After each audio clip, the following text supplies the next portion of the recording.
So, good morning, ladies and gentlemen. So, what will happen now? I will go through first package of homework and tell a bit about solutions. Perhaps I wouldn't go through all the steps of the solutions. They are posted now. You could look at for it yourself. It is important, more important than I tell you about kind of motivations, how to um, deal with this,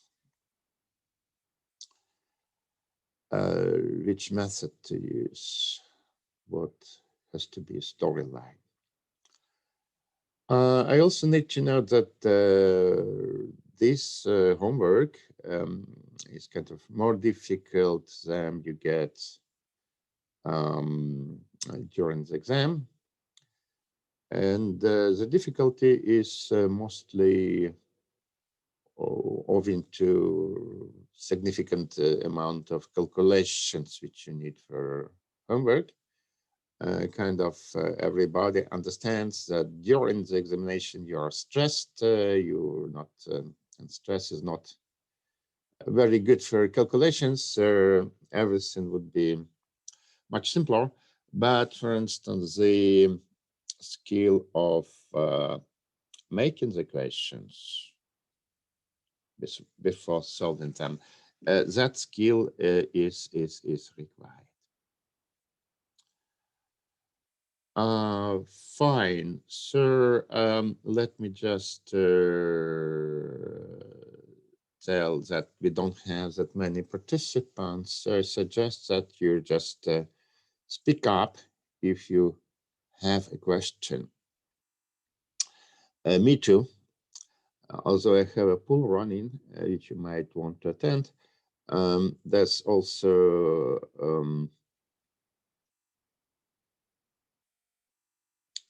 I would also ask questions. And right, I would first ask you if anybody had time to look at this homework. Who has looked through all the problems? I'm not talking about solving, although it's not also possible, but just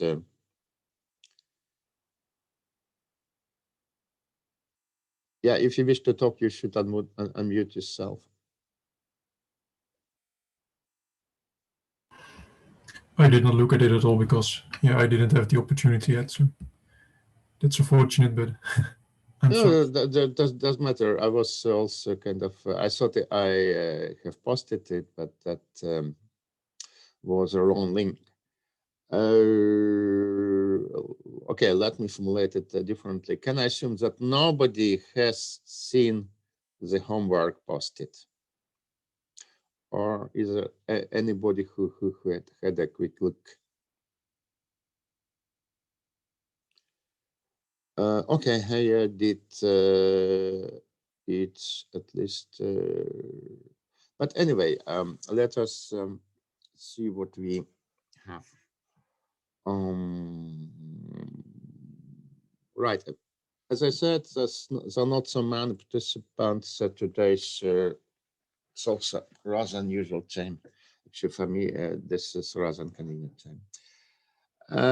And usually I don't like the sessions. I delegate it to an instructor, to a student, but this year students kind of are all gone. Let us see. I will share the screen, and I have to do it in 2 steps, otherwise it doesn't work by Zoom. And that doesn't work, but if I do it second time, that works. So let us see. This is homework. It consists of for 3 problems. First homework package. Right, and what you see here is the problem number 1. And you say some problems are really to train you for exam. Some problems is just to tell you something which you might find interesting, but we didn't have time at the lectures to talk about this. Right, so this first problem is an example of second approach.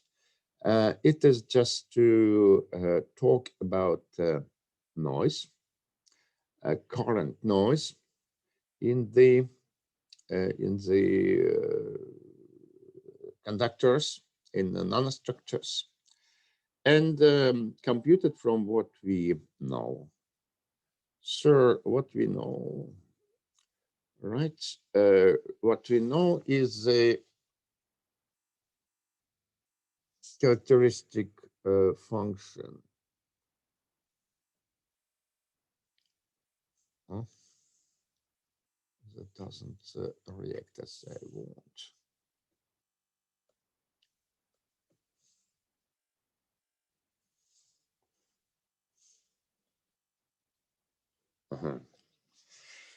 Characteristic function. And this characteristic function has been discussed. We had a formula for this. Here it is. And from this characteristic function, one can extract average current, which is the first cumulant of distribution. And one can also compute fluctuation of this current and eventually all other moments of the distribution. Right. Perhaps I shall talk more about this formula because it's not really self-explanatory. I will talk a little bit about this relation. Good. And then there are several tasks. Sort of why there are several tasks. That's because we. Let me make it a bit smaller. I hope it is convenient for you.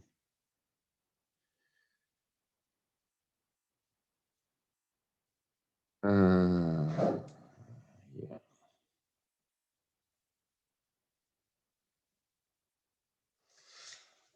Because if during examinations there's also a problem which comes separated into tasks, several points, and first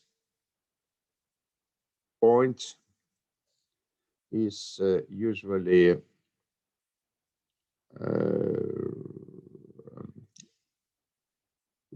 convenient. It's usually very simple, and then difficulty increases with each point. It doesn't have to follow the scheme, but yeah, the presence of points, separate tasks is to train you for examination. Right, so first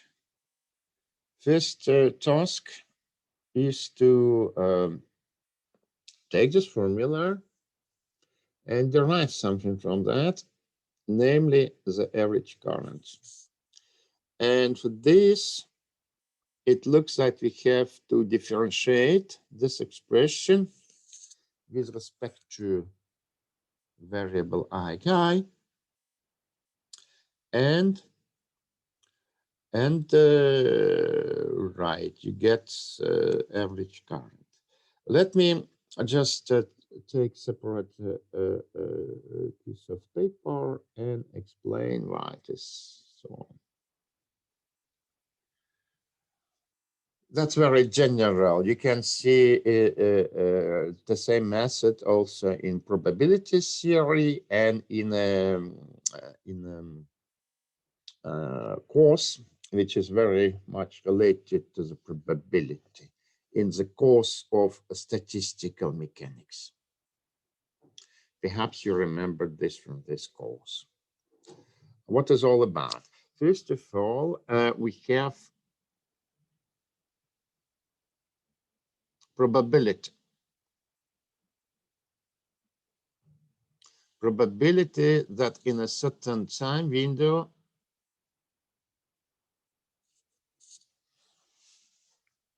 we have n electrons or whatever, and other events can happen. It's not really about electron transfer, it's about any stochastic variable.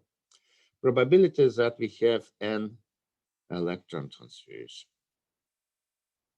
Right. That probability, as you might imagine, is normalized. Full probability is 1. And we define a characteristic function of this probability distribution as a kind of Fourier transform with respect to variable chi. This is variable chi, and this is variable n.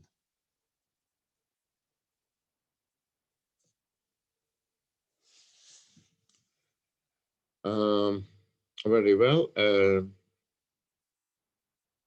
Sir, what is lambda of 0?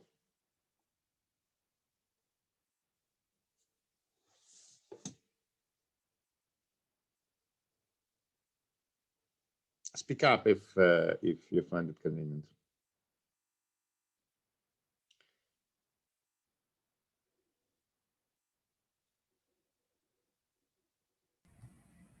Which one? Yep. Right. It just follows from definition. It equals 1. But otherwise, it is some function. Let me differentiate it once with respect to I chi. Then I differentiate this exponent with respect to I chi.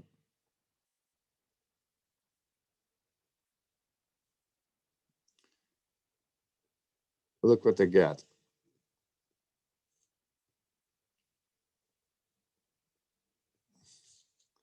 And if I put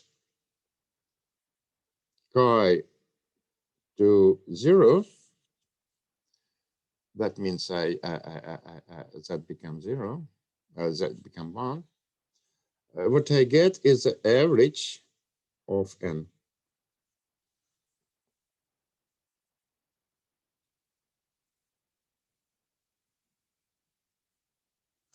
Good. Then I differentiate this twice.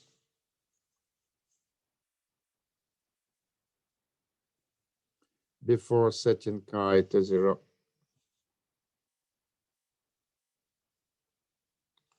Look, I differentiate exponent twice, I got factor of n squared.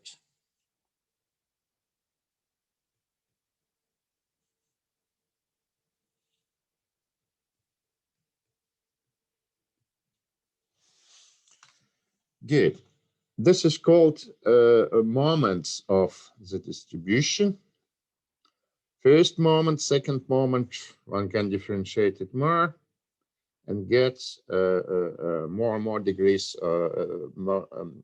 n to the power, any power which you want. Fine, but we need a fluctuation. And what is a fluctuation? You know, it's written like this. It's called cumulant. Who knows cumulants?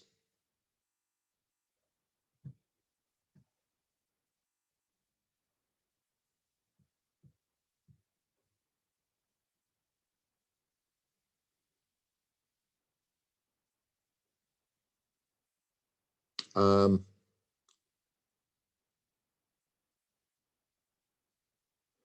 who took to probability theory?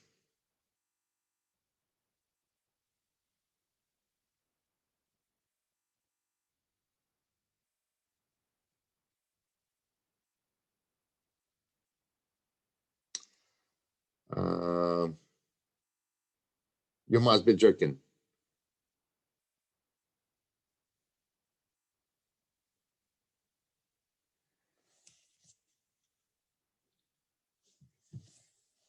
Look, I'm serious. Who can tell me? Who can tell me that not anything about probabilities? I mean, you should have heard something about this, and please tell me how. Where have you learned about this?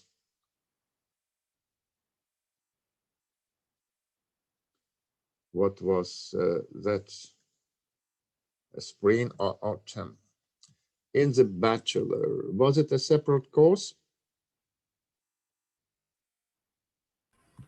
Yeah, we had a course on probability theory, but I don't remember I heard anything about cumulants.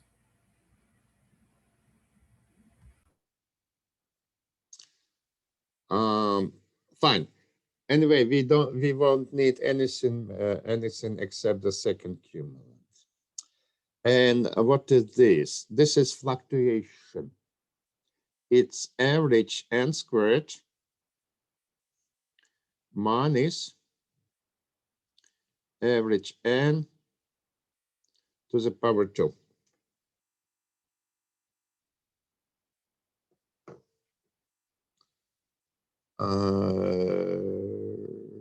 Right. Who remembered this formula?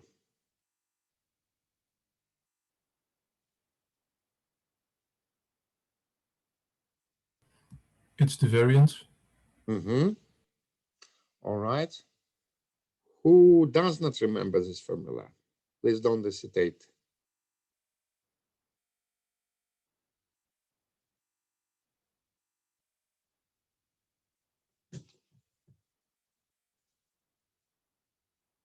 All right.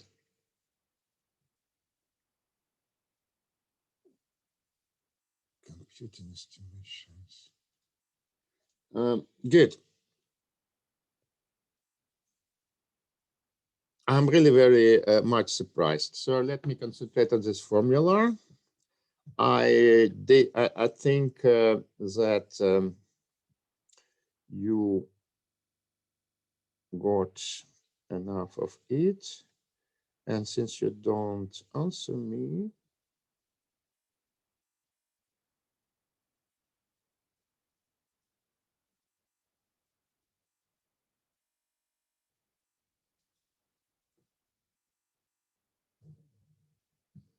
I will make another poll.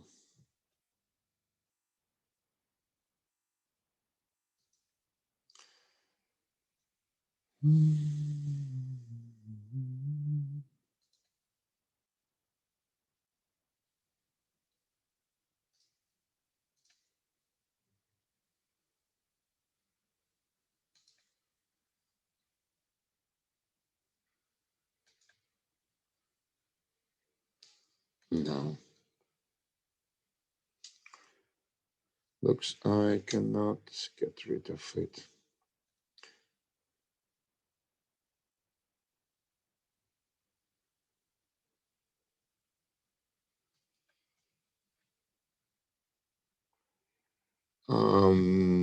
Good. Yeah, it gets serious. So I would ask you, everybody who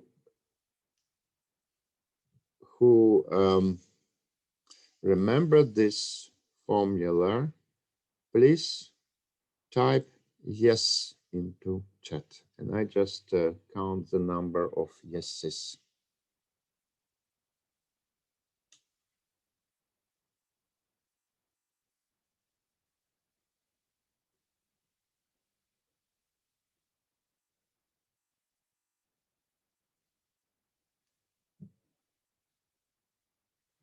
Okay, fine. So at least the majority does remember this. So what is this in these terms? Let us see. Let us just connect everything together. That would be, first term would be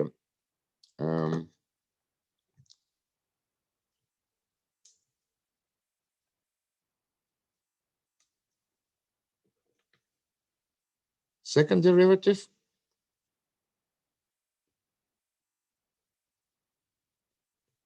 And we also need the square root of the first derivative. It is a kind of elegant way to write it as a second derivative of the log.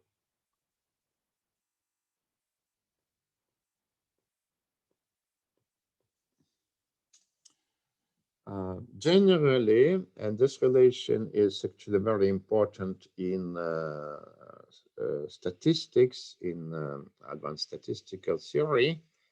The momenta are given by derivatives of characteristic function, while cumulants are given by derivatives of the log. Good. So what we know now that the fluctuation of number of currents, fluctuation of number of electrons which have passed the junction in time interval delta t, yeah, it's just given by this expression. Right. Let us see.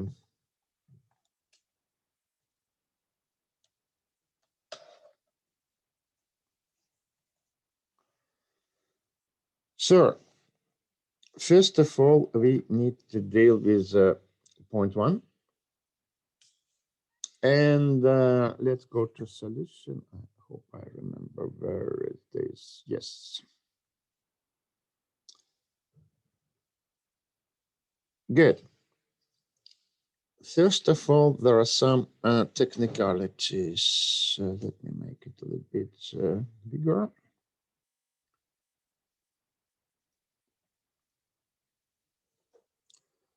We write the distribution function in this compact form. This is a function which is separate for each channel. Remember, the channel is defined by transmission coefficient T of P. Right, it depends on chi. And let us just compute the derivatives, first derivative and second derivative. This is simple because what you have to do is to differentiate the exponents. All right, so there are two exponents with plus minus chi, and there are two contributions here. They are. Right, it's the same because it is related to characteristic function. Then the cumulants of charge can be obtained, yeah, that we have now. Good, first momentum. Right, so it's a derivative of the log, so one has to take this divided by this and go to the limit of chi to 0. Okay, what simplifies the thing that g at chi 0 is 1, right? So we need to look at only here. And let us see, this is contribution of the first term. And this is contribution of the second term, right? And each term, if you remember, contains blocking factors. So first term is going from the left to the right. Electron has to be here. That's why we have a filling factor FL. It has to find a place at right shore, so there has to be 1 minus FR. Same for reverse transfer. And if you look carefully, we see that second terms in each expression, they just cancel each other. Good. So we come back to Landauer formula. So there is a way to change to check if Levita formula is consistent with Landauer formula. Let us see them. Let me get to.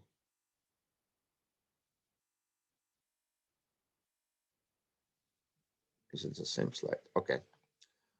Right. Now we need to compute this cumula, the noise. And what do we do? Yeah, I guess you have seen this expression already.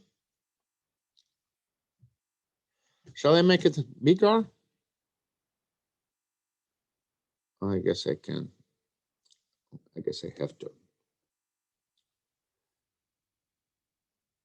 Is it good, this size? Or shall I make it smaller, bigger? Please.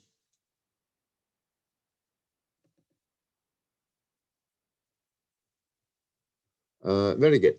So let us see. This is what you have seen already. So second derivative and the square root of the first derivative. Well, fine. Then there's a piece of algebra.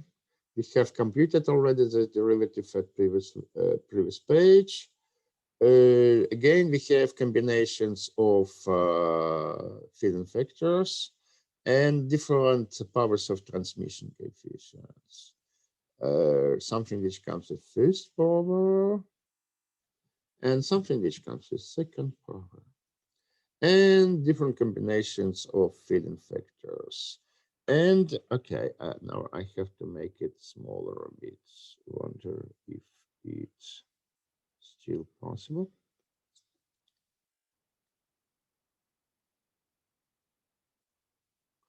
Okay, this is the final expression for the noise. Right. We have regrouped the terms a little bit. So there's something which comes with that transmission eigenvalues. And as you see, it's directly proportional to conductance. Sum of transmission eigenvalues is nothing but conductor. And something which does not follow the scheme. And we have transmission coefficient times reflection coefficient. Funny enough. And the difference of the factors. Okay. Then there are two cases to look at it. The point is that there is some noise in electric contacts, and that you should inherit from some course about whatever signals and circuits. I don't know. So even in thermal equilibrium, there are electric noise. There is electric noise in conductors.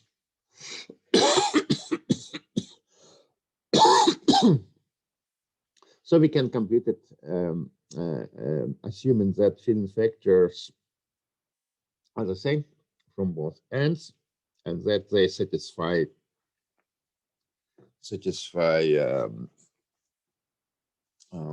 Fermi distribution. All right. So let's see where we get.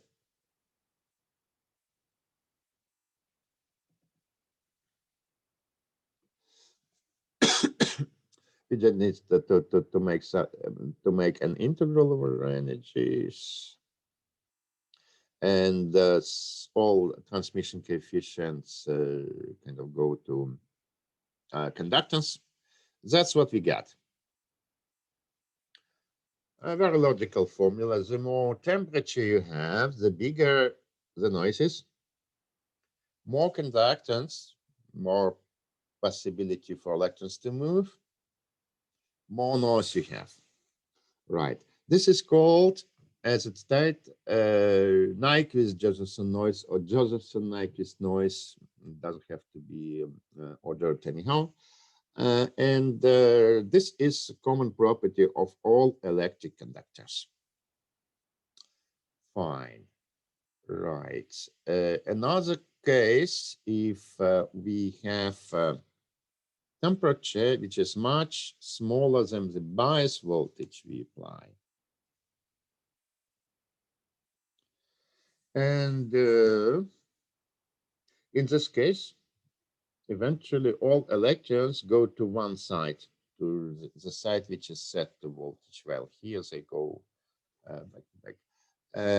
But they don't come, they come with some delay. They still come stochastically, they go to the same side, but time intervals between successive electron transfers are random. So there is still some noise. And okay, to evaluate it, we can concentrate on the second term. This is what we get.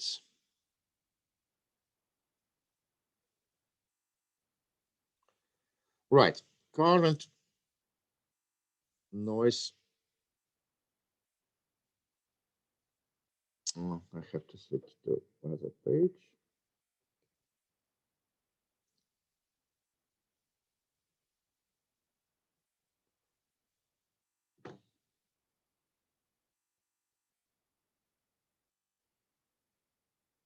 Make it bigger.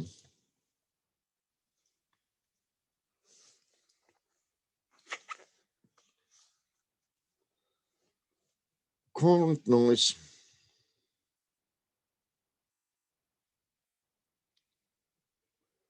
It is proportional to the voltage applied and the sum of the strange products. Transmission coefficient, time reflection coefficient for each channel.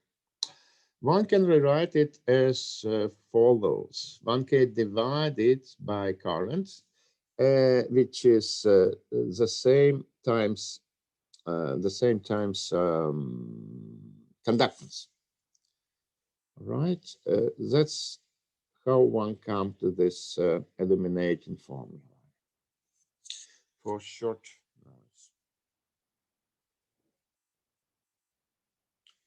noise.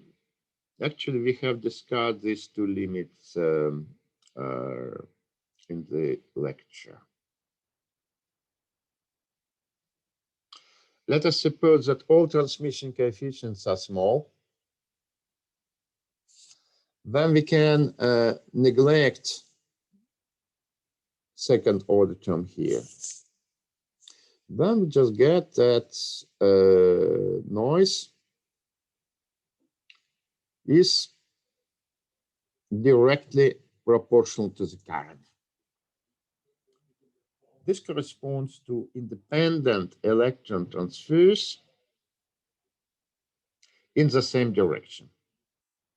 It is seen in nanostructures, but also it can be seen in or any other electronic devices which are pretty classical. For instance, vacuum tubes, they also have current of electrons in the same direction. And noise in the vacuum tubes, accurately reproduces this formula. Quantum transport is more flexible, and for instance, we can talk about we can have in mind a quantum point contact where all transmissions are ideal. And in this case, oops, where did I go?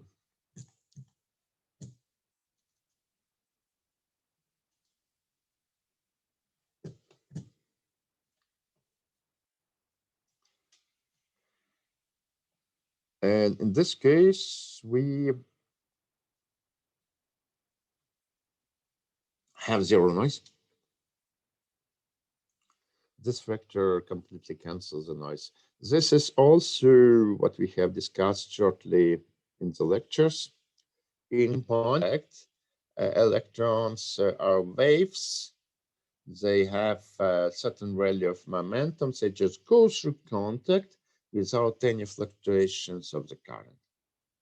Now we just got it a little bit more quantitative picture. How the noise is suppressed for transparent conductors. Good. The last task is to make a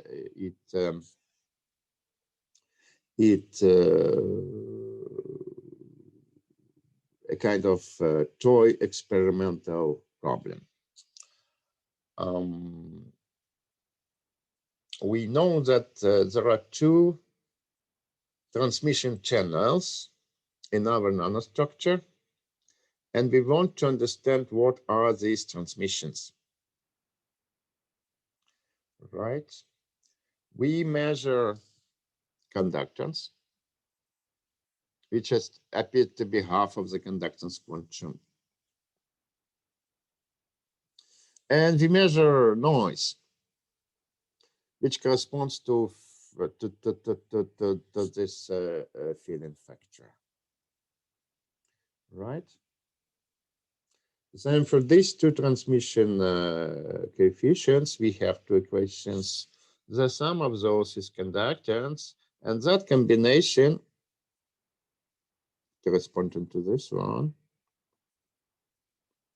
must be that much. All right, it's a quadratic equation which can be solved. One can compute these transmissions. Right. Kind of one discovers surprisingly that one transmission coefficient is very small and another one is moderate, which one completes measuring noise in this system. Fine. So you see, it was an attempt to smuggle some nice physics that corresponded to the lectures, but just with a little bit more formulas. Who has questions concerning this this problem?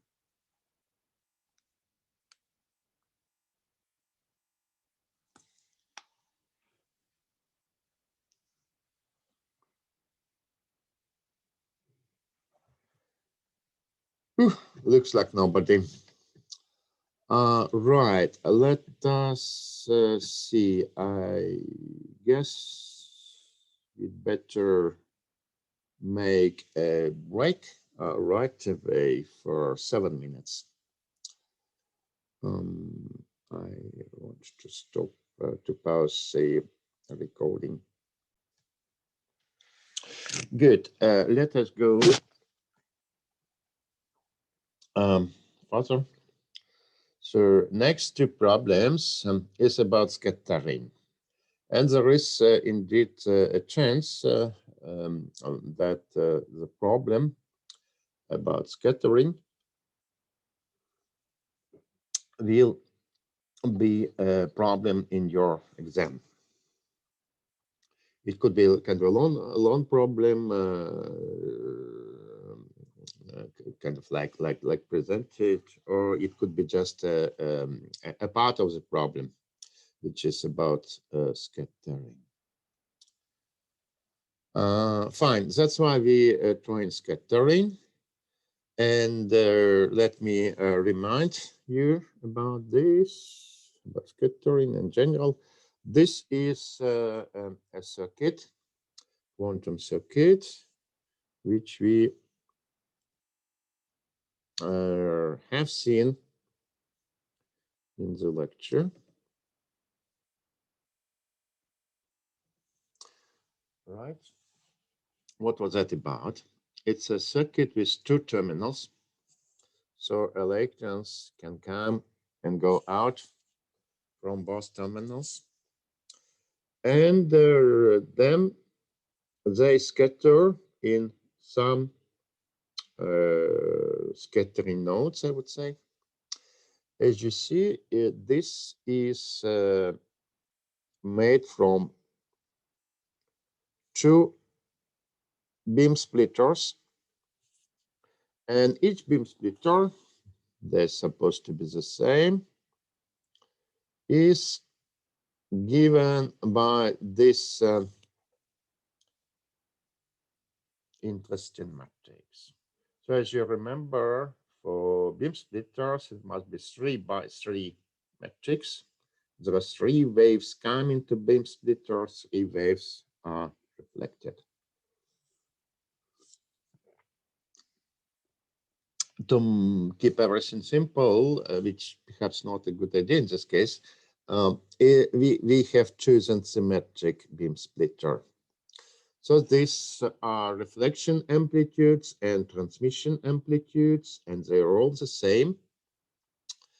And okay, they're complex numbers, and that is a kind of explicit expression of these complex numbers.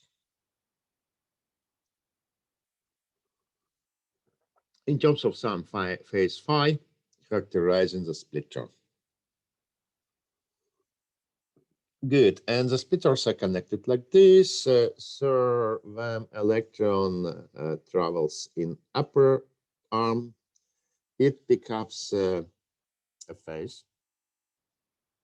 And as we discussed, there are dynamical phases, and those do not depend on the direction of transfer. And there is also geometric phase, phi1 or phi2. And it is known that the answer might depend on the sum of geometric phases, which is nothing but magnetic flux in proper units that penetrates the loop.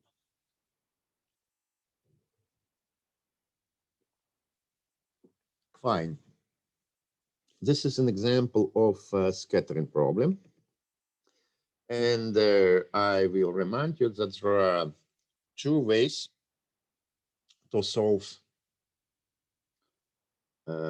such scattering problems. One way is to consider all possible trajectories. What is a trajectory? Is a sequence of scatterings which an electron experiences while traversing the nanostructure. Suppose it comes from here, then it is transmitted here. Let me just immediately write expression for amplitude.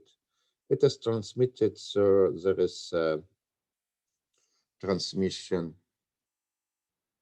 T from here. All right, then it goes like this.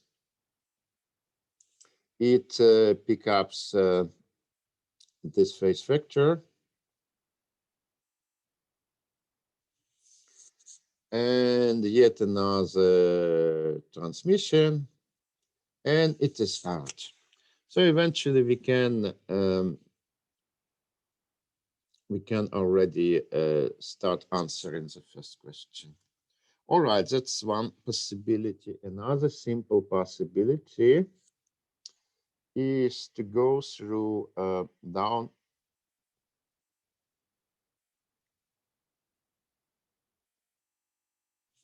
and get back. All right, let us just write what we get. So this the total amplitude of these 2 trajectories. And I write it because it is requested to be given by point 1 of this exercise. Right, so this is amplitude corresponding to 1 trajectory.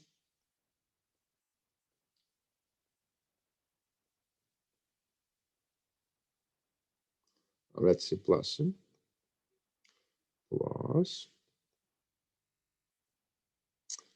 T plus, okay, let me give it by a different color to make sure that we distinguish these 2.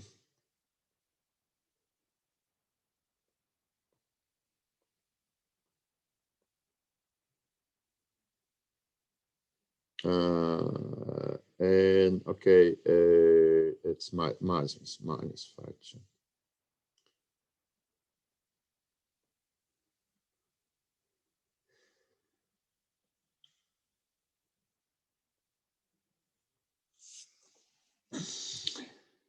Fine. If we take the modulus of this expression, we have 2 times t squared plus interference.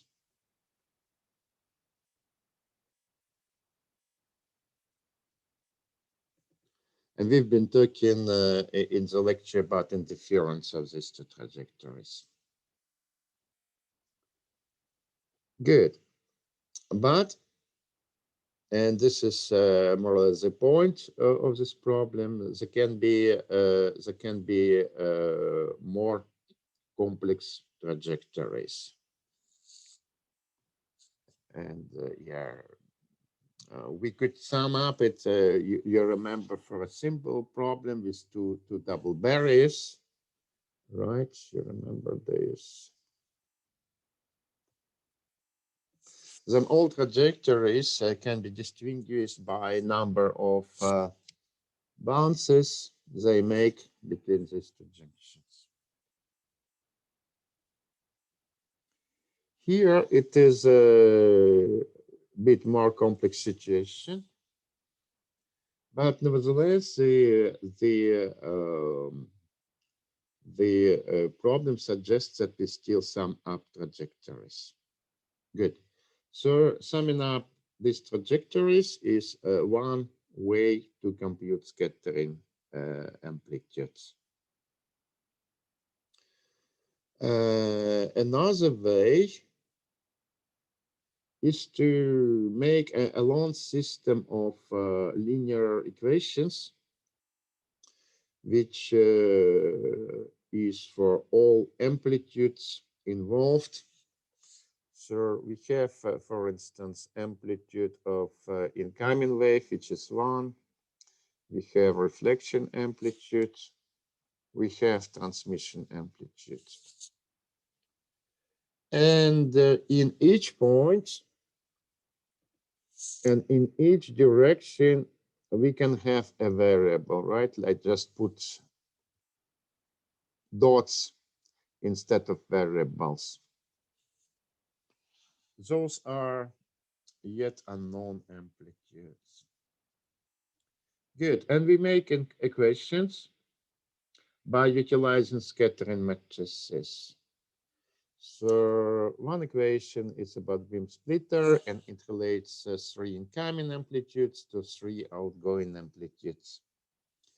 Another equation for second beam splitter. And there are simple equations which relate, for instance, this amplitude and this amplitude. As it stands, it's just multiplication with a phase factor.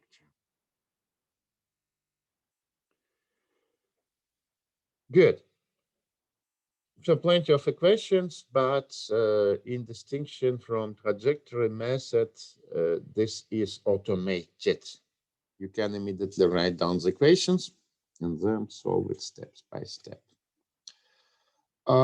Very good. So let me go through this problem. Perhaps I would not go through every detail because the details are mostly algebraic, and it would be stupid of me to go through each algebraic detail, because I'm well, as any scrupulous work, it is a function of age. So I'm much less efficient in doing algebra than you guys. And it would be stupid of me to teach you algebra. Good, but let us just understand the logics of these points, which lead you to the solution.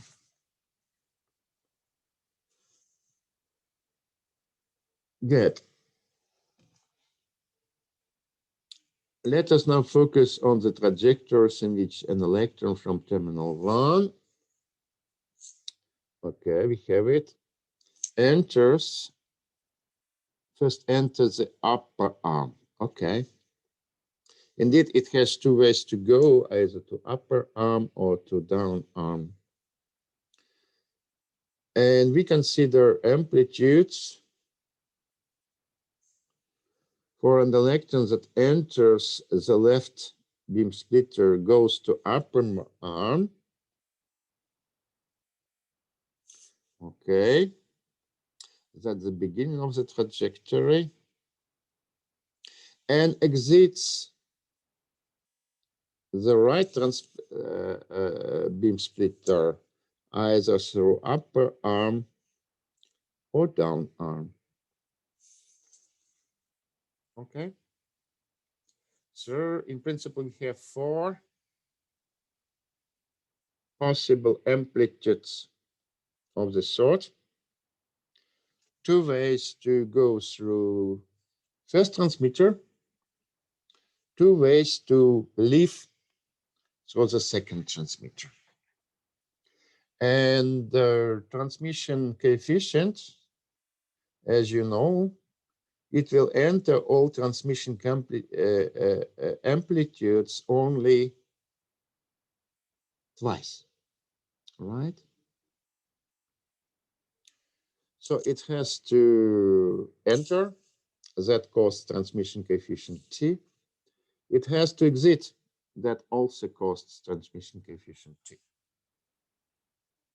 The rest is just reflections, which can happen in the structure. Fine. And the idea is to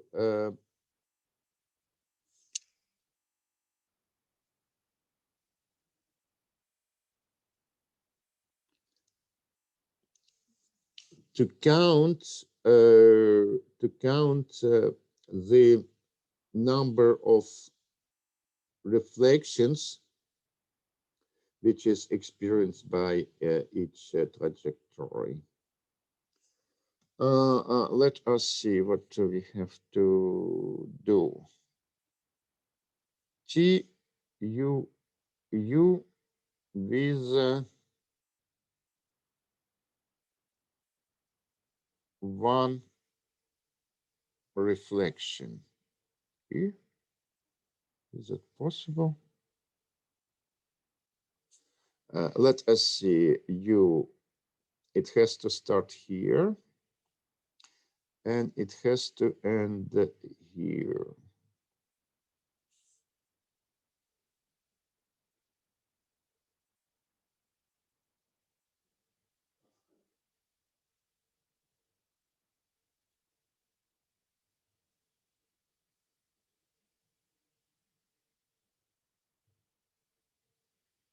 I don't think it's possible. Let me look at the solution.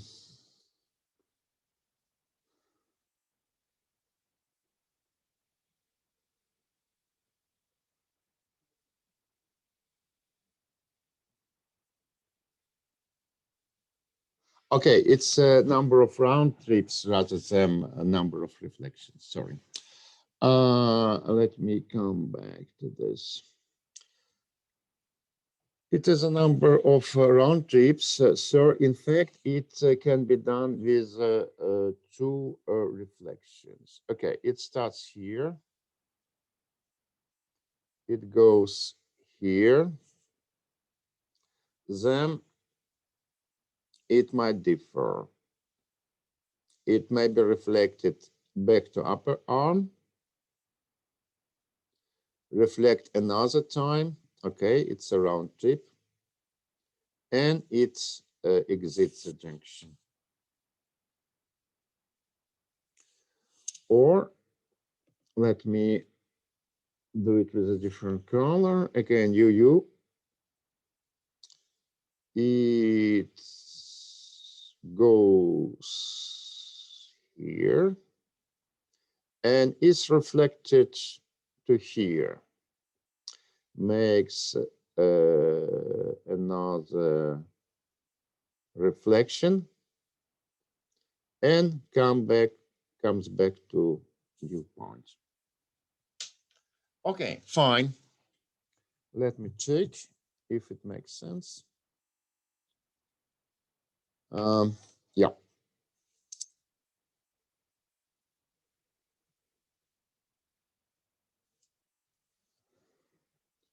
So these round trips bring extra factors. Similar, we can kind of answer all other questions. Of them, I guess one can distinguish simple tasks and a little bit more complex tasks. Let us see what is supposed to do. For instance, we can compute all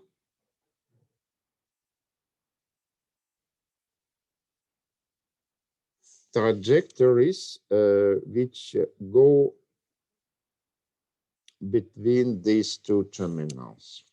All right, it is the same as for double double junction we have considered. Right, you remember how to do this. It will be T first phase factor, and that always stands.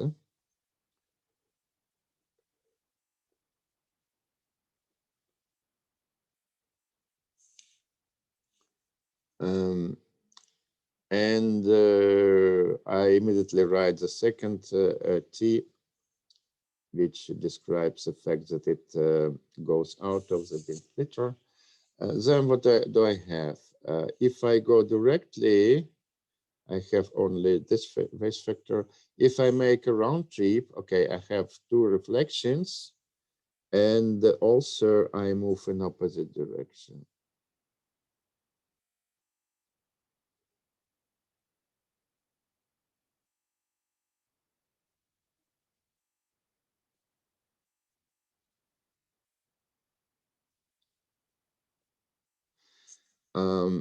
I move in opposite direction, and then I come back. So mine is here. Okay, I put it here.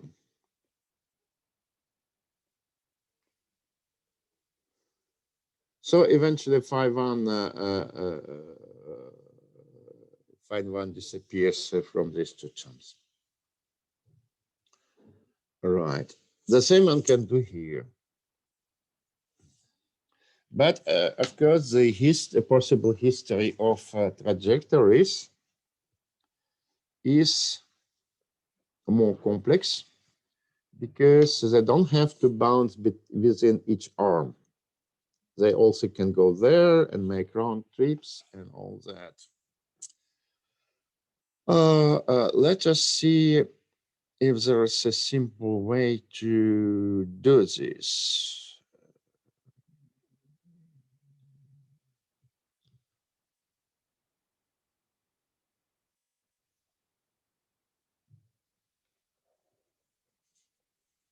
I guess we should better aim at this equation.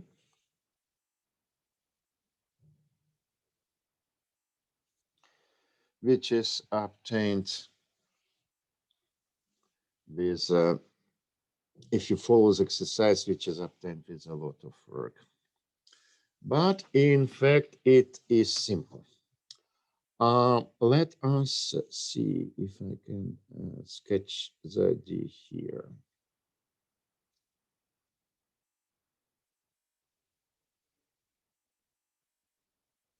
So we concentrate only on transmissions which start in upper arm.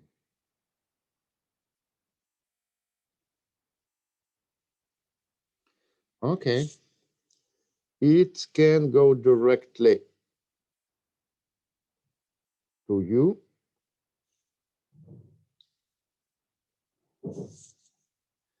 And it can also got reflected at this point. All right, so it acquires R. Then let us see. It goes like this.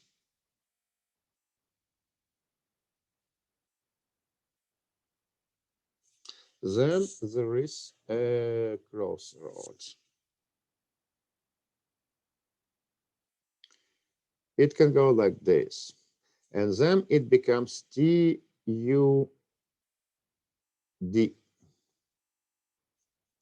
Or if it can continue, oh, I need yet another color.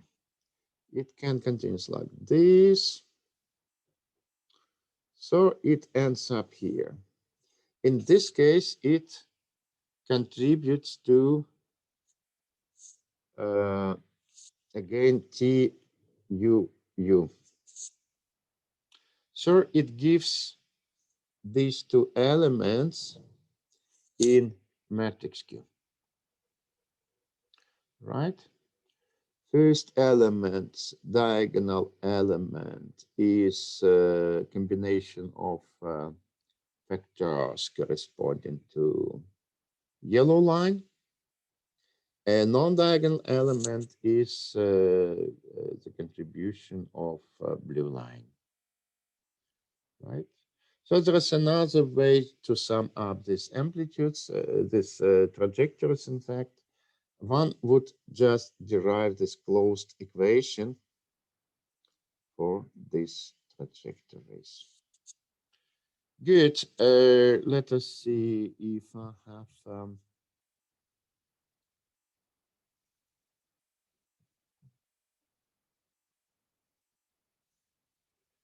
direct expression for this matrix.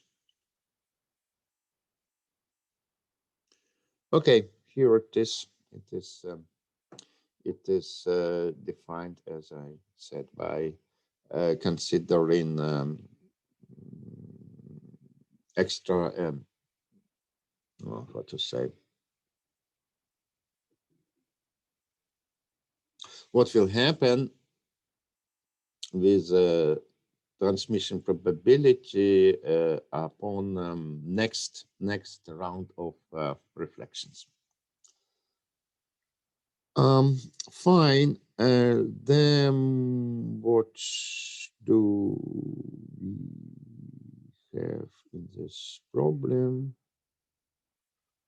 Okay, alternative is to write, as I said, it's as it is given in bonus question. Alternative is to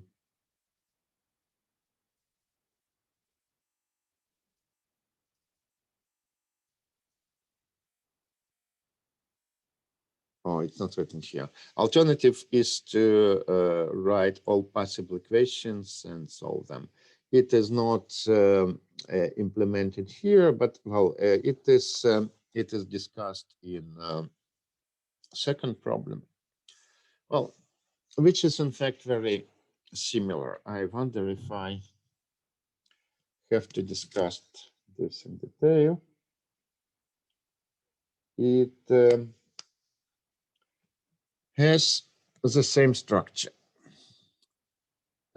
But yeah, it is more sophisticated scheme.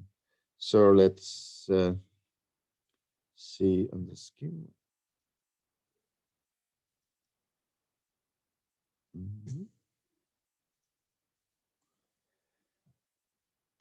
It is made from a beam splitter. Here it is, and three one-channel scatterers at the exits of entrances of this three-terminal circuit. So we are interested in transmission from 1 to 2. This defines, as we know, the conductance, non-diagonal, conductance in three-terminal setups when we apply current, when we apply a voltage to lead 1 and look at the current response in the lecture. Fine, sir. It's again as the same fully symmetric beam splitter, and again we can bounce between the splitter and these junctions.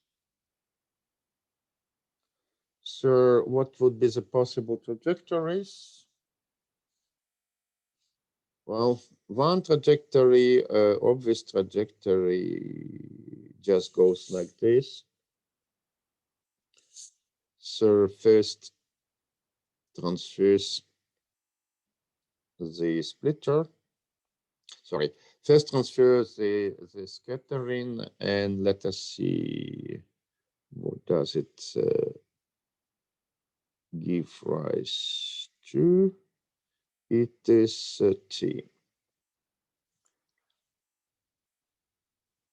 And then the phase vector here.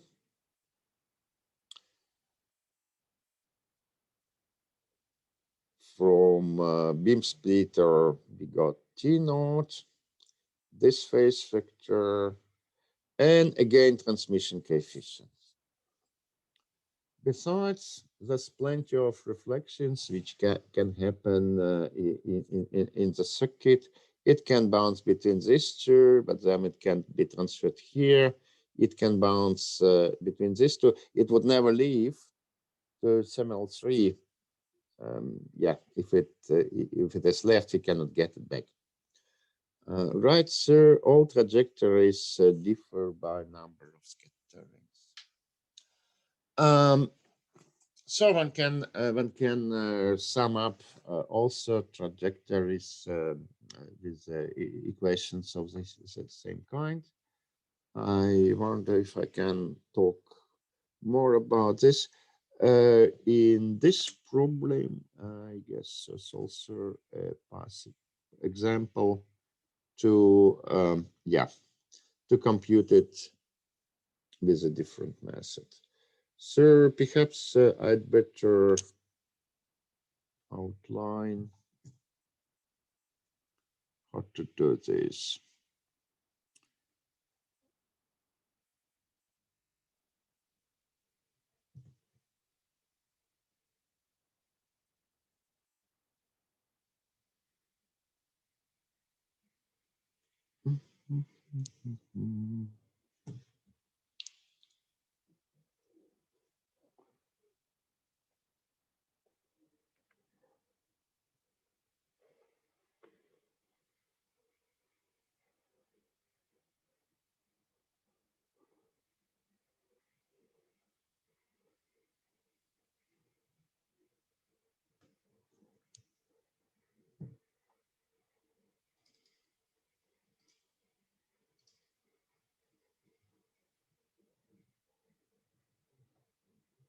Yeah, I guess I'd better write it down here where everything is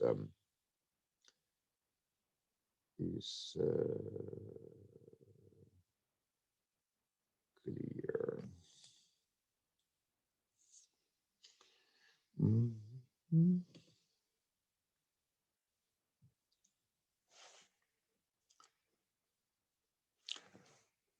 I kind of don't quite remember what is this A's and B's where they are defined as at the exits or at the entrance.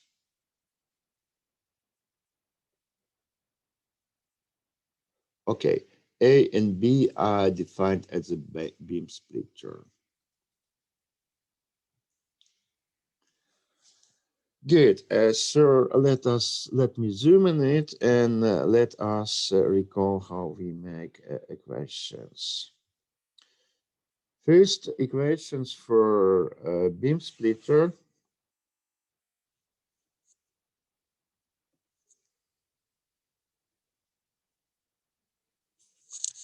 And there is a matrix 3 by 3. Let me use matrix notations.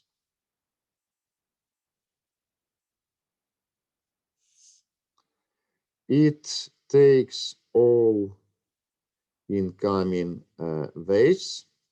And as you see from the figure, it is 3 vector of the amplitudes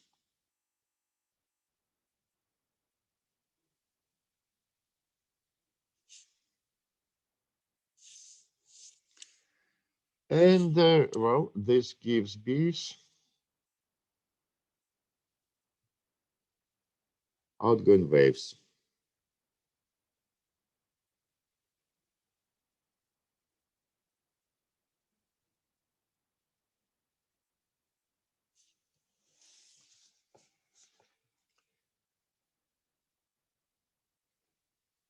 Yeah. Okay.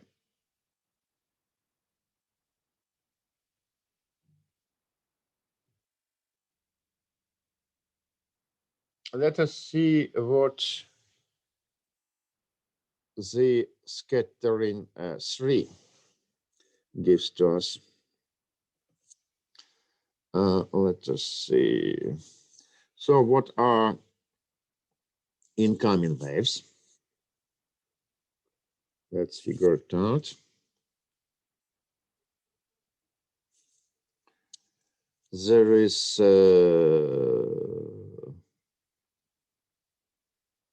B3 coming.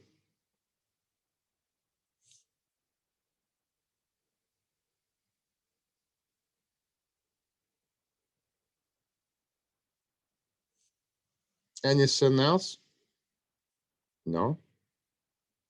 Not for a family of trajectories which we consider. Nothing comes to the scatterer from the third terminal.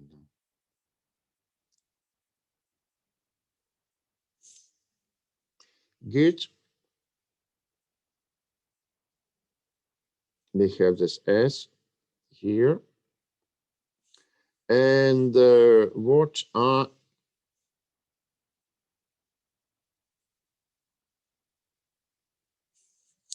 outgoing waves?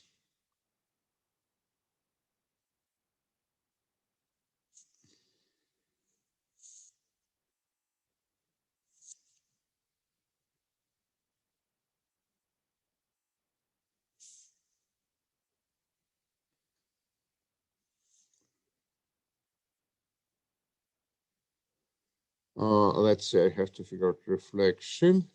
All right, so it gives me a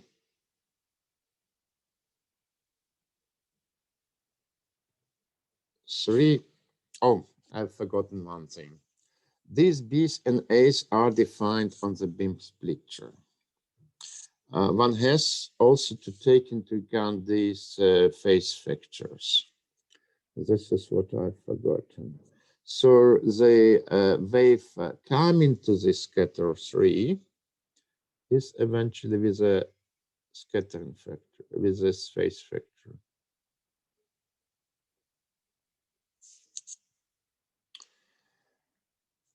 As to outgoing phase,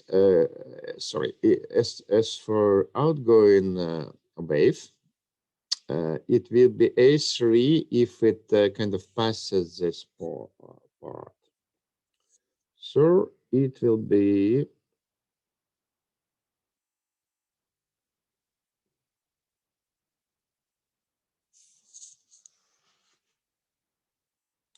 good. Also, there's outgoing wave C3.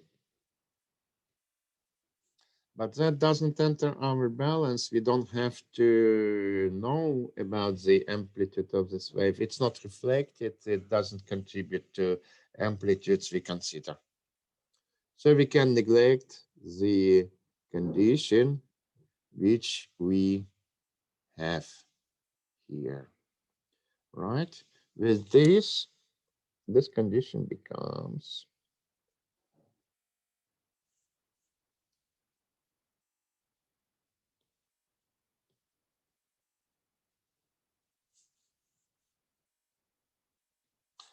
is the reflection, which I take from here.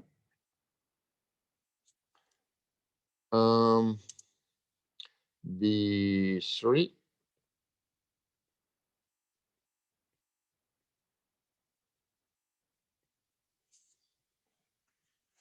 all right, we have dealt with this scatter. Everything is fine. Do I explain it in Sufficient details? Or you're all sleeping?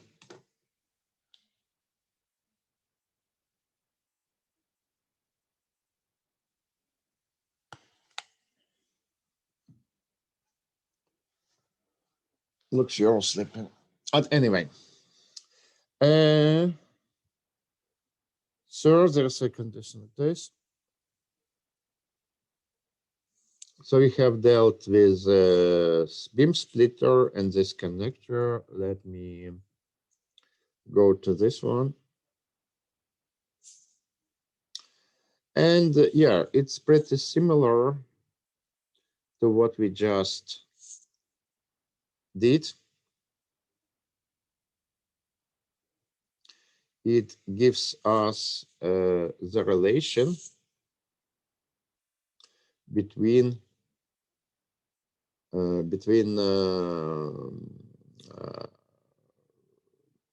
and B. In this case, it is between A2. So I just rewrite the previous equation with proper vectors.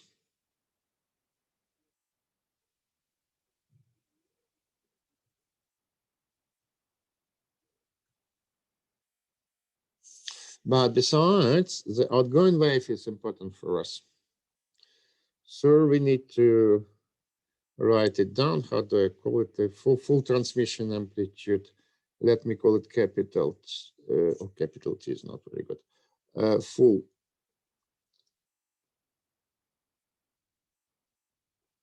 This is a wave which goes here. Okay. It is contributed by incoming wave, which is B2. So this is just T times B2. I have to take into account the difference between splitter and connector exponent I gamma 3. All right, so from connector 2, I have two sensible conditions.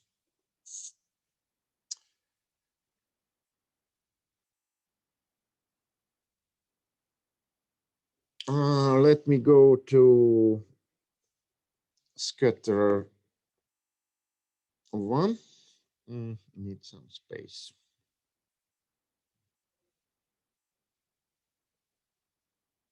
So let me go to scatter 1.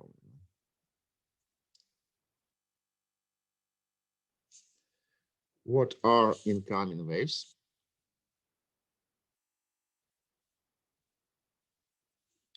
One incoming wave is just with amplitude 1, initial wave, which is sent. Another incoming wave is B1. Again, I have to take this factor into account.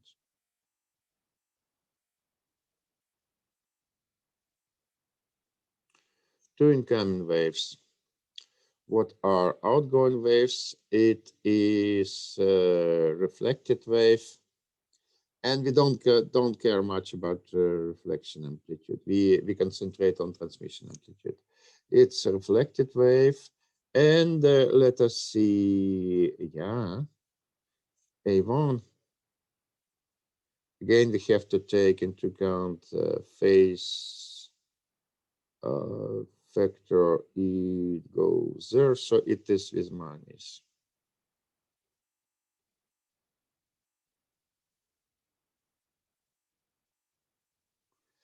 Okay, so we have conditions for A and B, and finally we determine A and B, and we substitute B2 to this equation in order to compute transmission amplitudes. So all scattering problems are solved in this way. Good. To make scattering problems a little bit interesting, sometimes you include Andreev reflection. So I guess last year or 2 years ago, there was a problem with Andreev reflection at the terminal, combination of normal and Andreev reflections. Fine. Sure. As you see, I didn't go much to algebraic details. Again, because rather I wanted to explain you with which method you solve the problem. I hope that will suffice. I have posted the detailed solutions. All right. I look at your proof, and I guess you're kind of, if I summarize, you prefer some fraction of numerical work in this course. I could not do it now. It requires quite some time investment. In principle, I consider making it partially for the next year. In this case, it would be kind of as it's actually another interesting question, which I would like you to answer. That's Python, and I heard from my colleagues that you're supposed to know Python.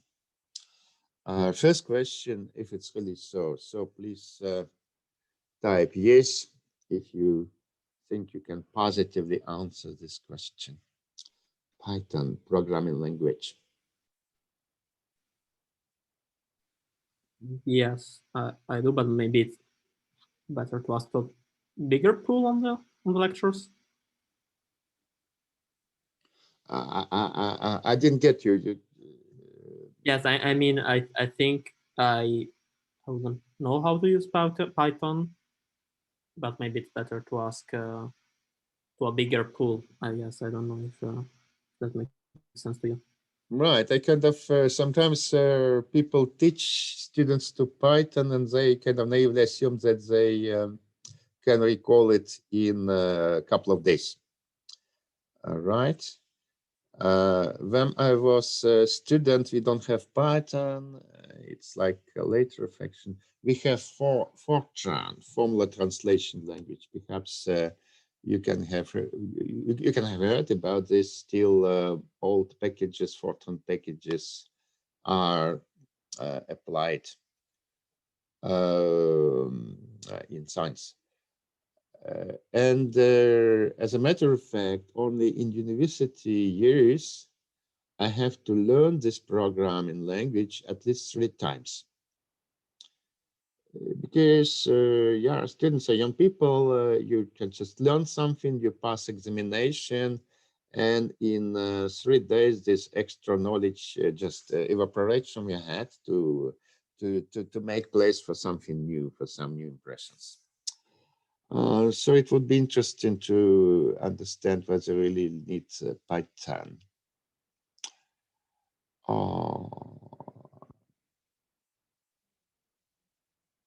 Perhaps I would ask a more specific question.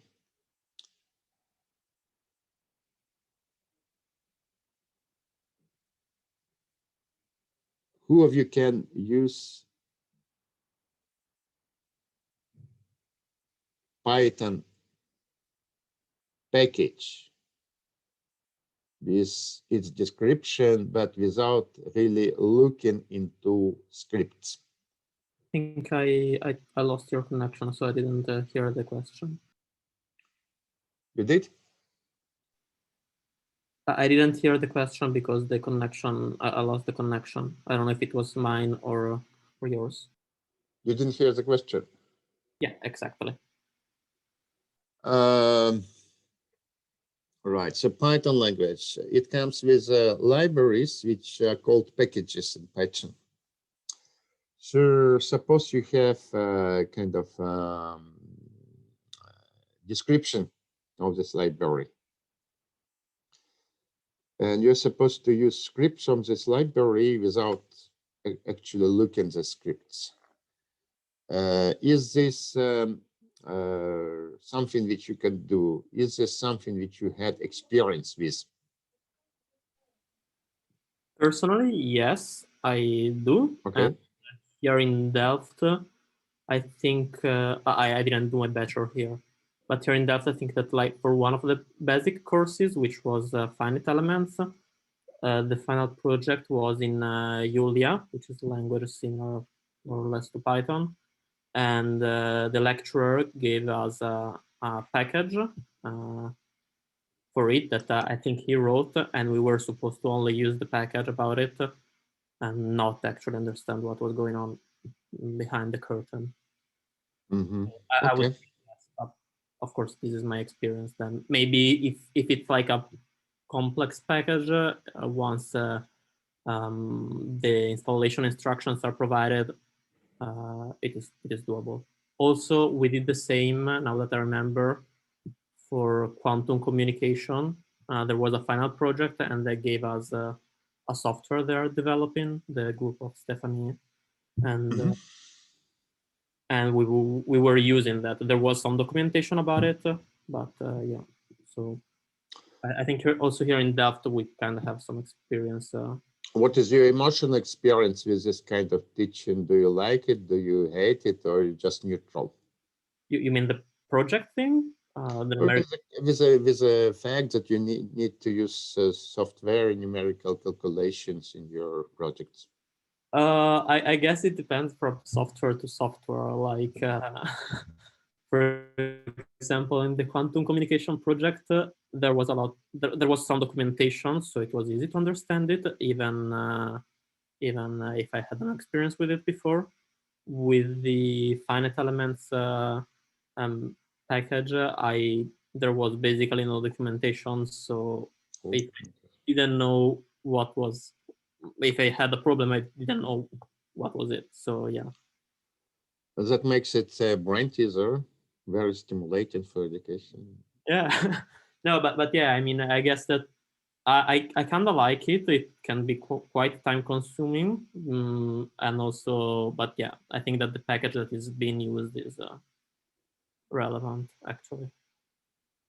Where did you come from, Francesca? Where in Italy have you studied? I was studying in Milan. Milan. Okay, good. Fine, ladies and gentlemen, I guess it's time to finish this session, sir. At least I'm quite right. Sir, please shoot the questions if you have. If there are no questions, I guess I round it up. Thank you very much. Bye. Bye.